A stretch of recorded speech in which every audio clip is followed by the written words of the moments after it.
finally, the reality we face today in Kenyan politics, I will say it today here without contradiction, with utmost respect.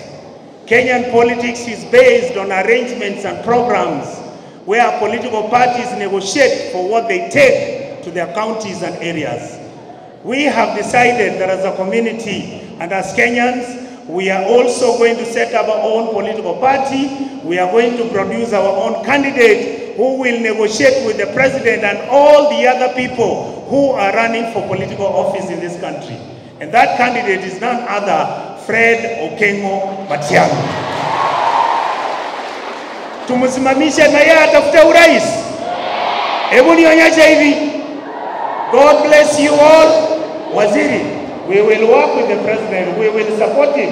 If he does very well from now until 2026, we will negotiate with him tumshirikishe naye. Lakini kama anashindwa, baba, tuna farasi na kimbia kama farasi ya ngoma.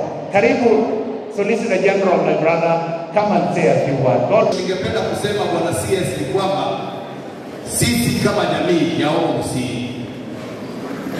while we support you as our CS and as our SG na viongozi wengine wote katika serikali, sisi tungependa kuambia hata kama tuko shuleni, sisi pia tuko na kijana wetu wa hapa nyumbani ambaye tunampaka mafuta, tunataka akuje kukutana na President William Ruto unyo kwa unyo 2027, anaitwa Fred Matiang'i.